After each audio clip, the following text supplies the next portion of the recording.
Magandang araw po, minamahal ng mga magulang at kapatid sa channel na po. Kung saan po sinasagot ng Diyos sa mga katanungan sa puso't isip natin sa magitan ng salita po na ang Biblia. So, ang ating pag-uusapan ngayon ay isang napapanahon din na paksa. Ito po ay patungkol sa mga magagawa sa simbahan, mga lingkod ng Diyos. So, ating pong topic, ang pamagat po, bakit mayroong mga lingkod ng Diyos sa impyerno?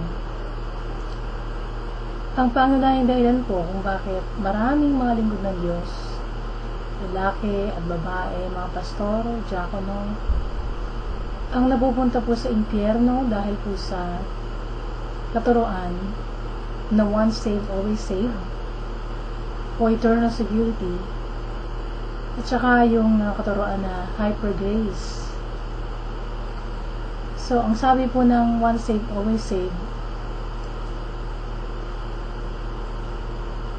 ligtas ka na dahil tinanggap mo si Kristo. So, kaya huwag mo nang isipin na pupunta ka pa sa impyerno. Kung makagawa ka ng kasalanan, anak ka pa rin ng Diyos. Nasabi naman po ng hyper grace, wala tayong ginawa para maligtas.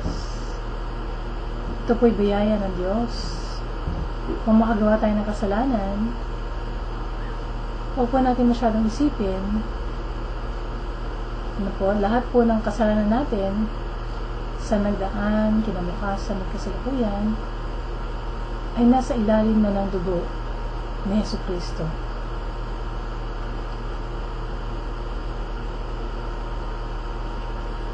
Saan po natin natutunan ang mga doktrina na once saved, always saved at hyper grace? Sa simbahan po.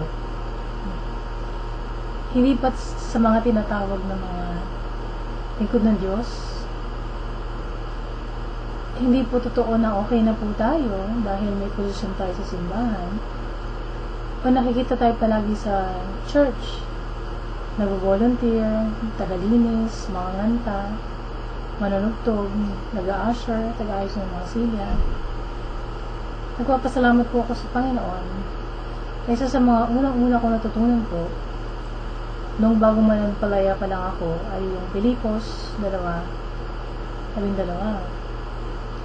Mga Kristyano po ang kinakausap ni Apostol Pablo sa talatang ito. Sabi niya, sakapin ninyo ipamuhay ang kaligtasan tinanggap ninyo na may takot at paggalang sa Diyos. Sa English po, work out your salvation with fear and trembling. Kaya lang po, bago ko lang po ito talagang napag-isip-isip, bago lang po sa akin nag-sink in ang talata na to, lalo na po pagkatapos na mabasa ko ang libro po ni Korean American na si Chu Thomas, ang sumulat po ng Heaven is So Real. Sabi po ng Panginoon sa kanya, ang makakapasok po sa langit ay mga taong kasing busilak ng tubig ang puso. So, kapag po pinag-usapan po natin ang tungkol sa mga namumuno ng iglesia, hindi po para siraan sila, ibilad sila sa kahihiyan, o pahiin sila sa harapan ng maraming tao. Mahal po natin ang mga pastor, elder, diakono, at lahat ng lingkod ng Diyos. Kung makagawa man po sila ng kasalanan, halimbawa, pangangalunya, may karapatan po ang board ng simbahan na disiplinahin po sila. Sa dati ko pong church na dati ko pong full-time noon, sinusunod po namin ang prinsipyo ng banal na kasulatan patungkol po sa church discipline. Ang unang hakbang po, one-on-one. Kakausapin po ng mga nakakaalam o ng isang taong nakakaalam ng kasalanan niya, yung taong nagkasala para magsisi siya. Pangalawa, kung dito malab yun, 2-on-1. Pangatlo pong hakbang, doon po natin gagawin yung pagtitiwalag. Sa Mateo po, 18:17, ang nakasad po, kung ayaw niya makinig sa kanila, ipaalam ito sa iglesia. Kung pati sa iglesia ay ayaw niyong makinig, ituring niyo siya bilang isang taong hindi kumikilala sa Diyos o isang maniningil ng buwis. Yun. So, hindi sabihin po nun, hindi natin mahalang kapatiran na po, nagkasala. So, ang ginagawa po natin doon, in-expel po natin siya para po makapagsisi siya sa kasalanan. Hindi niya may pagpatuloy sa church yung ginagawa niya po ng kasalanan. Sa unang Korinto 5:5, nakasulat po, pabayan niyo kay Satanas ang taong iyon upang mapahamak ang kanyang katawan at maligtas ang kanyang kaluluwa sa araw ng paghukom ng Panginoon. Kaya po dinisiplina ng mga namumuno sa iglesia para po mapanatili natin ang kabanalan po sa grupo po natin. Nakasulat po sa Judas 1:21, manatili kayo sa pag-ibig ng Diyos habang hinihintay niyo ang buhay na walang hanggan. Ibibigay ng Panginoong Jesucristo dahil sa awa niya sa atin. So, yan pong dahilan kung bakit tayo ng mananampalataya umaasa at naghihintay na may katyagaan sa pagbabalik ni Jesus. Kung tayo po lingkod ng Diyos, huwag sana maging attitude po natin ang nakalagay sa Lucas 12:45. Naging self-indulgent ang alipin. So, basahin po natin, kawawa ang alipin kung inaakala niyang matatagalan pa bago bumalik ang amo niya, at habang wala ito ay pagmamalubitan niya ang ibang alipin, lalaki man o babae, at magpapakabusog siya at maglalasing. Po. So, ganyan pong ginagawa ng ilan ng karamihan po ngayon. Iniisip nila na, ay, hindi pa naman darating si Lord eh. Kaya, pwede pang gawin yung mga ganon, ganyan. Basahin po natin sa talata 48. Darating ang amo niya sa araw o oras na hindi niya inaasahan. At parurusahan siya ng matindi at isasama siya sa mga hindi mapapagkatiwalaan. So, wala po ang once saved, always saved at hyper grace sa mga sitas na binasa ko po sa inyo. Tama po? So, bilang mga Kristiyano, patuloy pa rin ang pakikibakat po natin sa kasalanan at tentasyon. Hindi po ba? Kaya araw-araw po kailangan magsisi tayo, humingi ng kapatawaran, tumalikod sa kasalanan, at magpalinis ng puso't isip at katawan natin sa Panginoon. So, nakalagay po sa unang Korinto, 27, dinidisiplina ko ang aking katawan at sinusupil ko ang masasamang nasa nito dahil baka pagkatapos kong ipangaral ang ganang balita sa iba, ay baka ako pa ang itakwil ng Diyos. So, kahit palang preacher ka na, naglilingkod ka sa Panginoon, nasa ubasan ka ng Panginoon, pwede ka pa rin palang i-reject ng ating Diyos.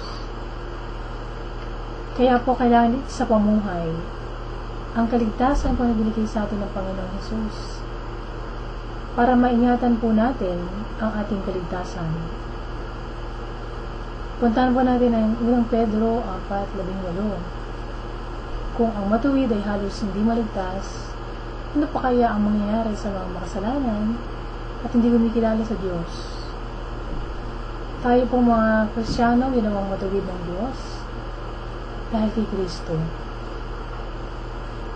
Pero hahanapan po tayo ng katuwiran bago po tayo makapasok sa langit.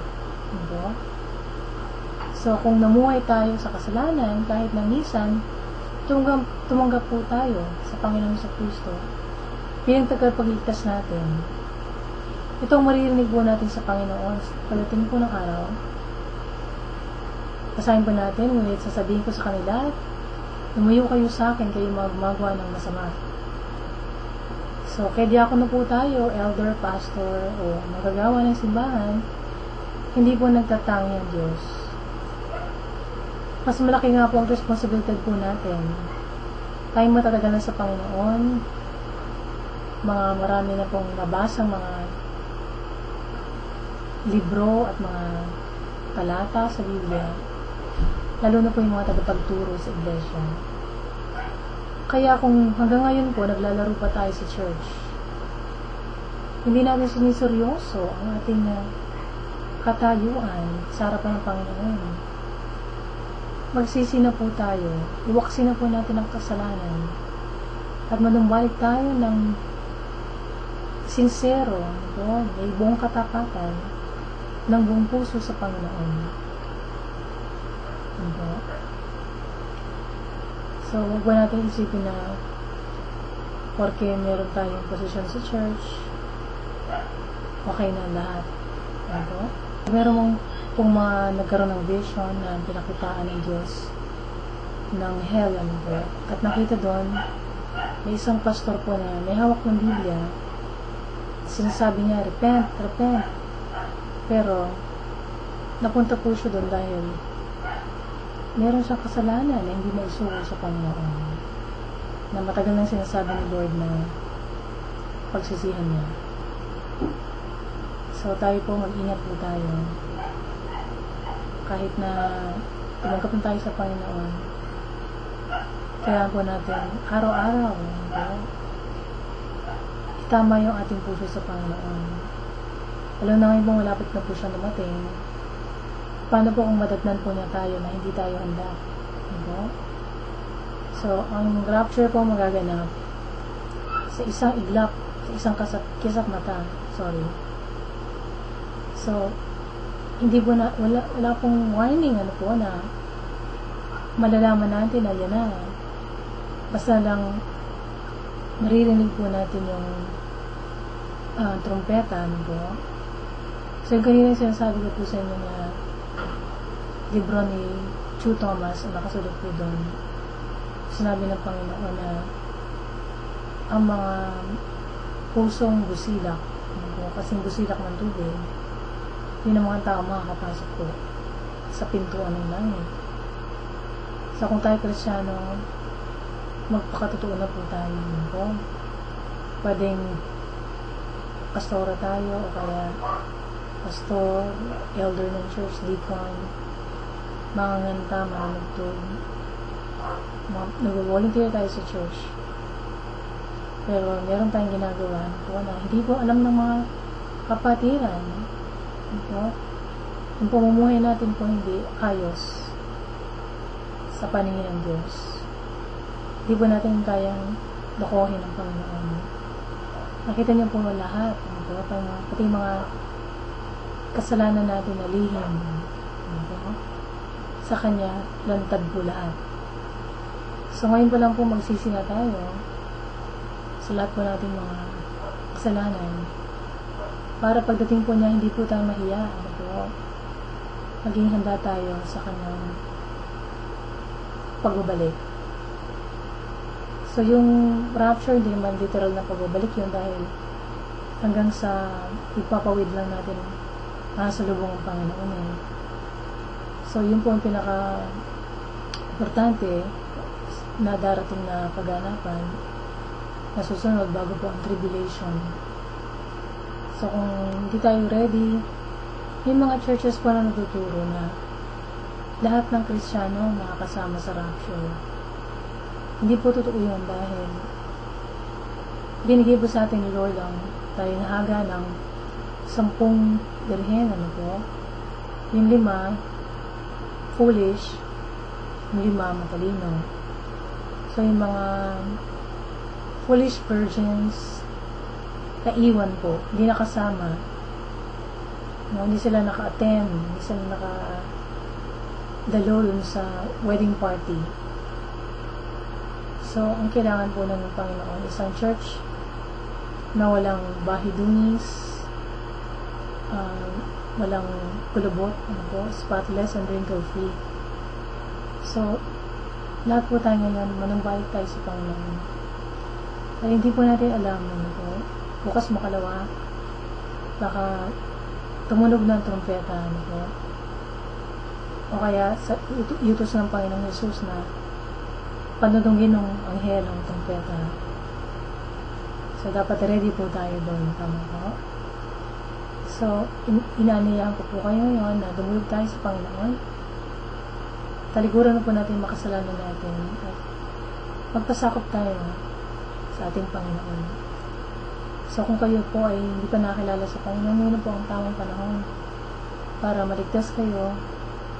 Yun nga po ang gagawin po natin, pagsisihan o talikdan ang mga kasalanan at tanggapin ang Panginoon sa Kristo bilang Panginoon at sarili nating tagapagligtas. Sumunod po kayo sa panalangin na to. Lord God, maraming po salamat, Panginoon, sa salita po ninyo na gusto niyo po lahat po ng mga tao po ay lumakad sa inyong harapan.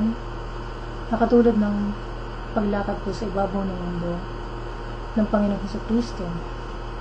May kabanalan at katuwiran sa harapan po ninyo. Kaya, Panginoon, humingi po ako ng tawad sa lahat po na aking makasalanan. Linisin niyo po ako, Panginoon, ng banal dugo ng mga anak na si Jesus. Wala ulong ng talambakan, Panginoon, sa lahat po ng karamihan, palikuan, Panginoon, at kasalanan ko. At Panginoong Jesus, kayo na po ang pumasok sa aking buhay, ang maghari, Panginoon, at masunod. Simula po sa araw na ito, ako po maglilingkod sa inyo, at mabubuhay para sa inyo lamang, Panginoon, hanggang huling niya. Ginagawa po kayo sarili kong tagapagligtas, at Panginoon, ang aking buhay.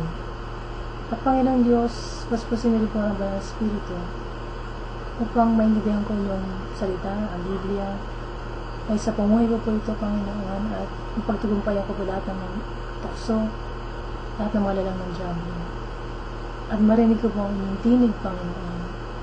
Thank you, Lord God, sa lahat po ng ginawa niyo para sa akin, ang pagliligtas po niyo sa akin sa krus ng Kalbaryo, Panginoon, ang katawaran po ng aking mga kasalanan, at buhay na walang hanggan, Panginoon, na pinagkakalog niyo rin po sa akin dahil sumasampalataya ako sa inyong anak na si Jesus. Maraming salamat, O Diyos, sa pag-ibig niyo sa akin. At sa pagkakataon na ito, Panginoon, na makapagsisi ako, Panginoon, habang may panahon pa.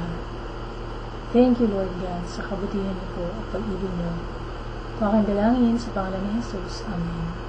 So, kung nalangin kayo niyan, magsaya kayo, magtatatlong pwesto, dahil napatawad na lahat ng kasalanan niyo. So, ang susunod po na step, magbasa kayo ng Bible, simulan niyo po sa Gospel of John para makilala niyo ang Panginoon sa Kristo.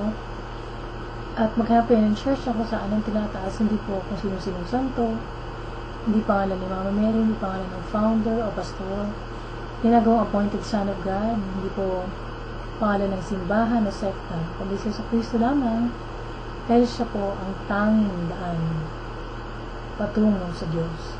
At sumunod maghanap tayo ng church kung saan po pinapangaral, hindi po doktrina ng tao, hindi tradisyon ng simbahan, kundi ang purong salita ng Diyos, walang dagdag ng bawas, mula Genesis to Revelation. At ang mga tao po ay malayang magbasa ng Bible sa sarili nila. Hindi din nawawala ng kanilang mga pastor, mga ministro. At sumunod po maghanap tayo ng church kung saan po ang banal na spirit yung kumikilos sa kalagitnaan.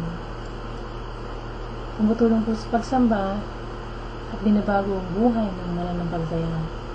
So kung kayo na-bless po sa ating video ngayon, ipagkalat niyo po, pagsabihin niyo sa inyong mga kapitbahay, kakilala, na nisagutan Diyos sa mga tanong po nila.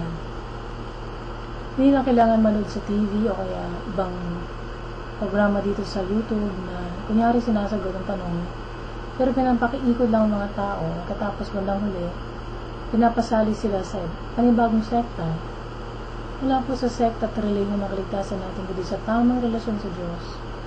At yun po ay makakamit natin sa magitan ni Kristo Jesus. At kung kanina nakasabay po kayo sa panalangin ng pagtanggap sa Panginoong Jesus, pagsisi sa kasalanan, pagsabihin niyo rin po sa mga pamilya niyo, kapitbahay, nakasyanan na kayo ngayon, napatawad na lahat ng kasalanan niyo, at papunta na kayo sa langit. So kung meron kayong mga dagdag na mga tanong, feedback, suggestion, comment, prayer request, pwede kayong mag-text sa akin, mag-email, gusto niyo lang po dyan sa baba. Ano po? At pananalangin po natin ang prayer request. May mga nagdagayang tanong. Tanong nyo lang po kung gusto nyo pong makisali sa discussion. Ano po? Meron pong discussion page dito po sa channel na to. hanapin nyo lang po kung gusto nyo sumali sa discussion. Okay? At kung meron kayong mga paksaibang gustong talakayin, sulat nyo lang po sa akin, o mag-email kayo. O tumawag kayo, o mag-text, o mag-tweet kayo sa akin. Okay? So, kung kayo naman po hiningi po ng Panginoon na tumulong sa ministry to para malami pa tayong kaluwa na maabot, maligtas sa magitan ng pagpapahayag natin ng magandang balita ng kaligtasan, welcome po ng tulong na pinansyal at tulong na panalangin. So, hanggang susunod po ng pagkikita po natin dito po sa YouTube. Sa Diyos po lahat ng papuri at pagpalain kayo na ating mahal na Panginoon.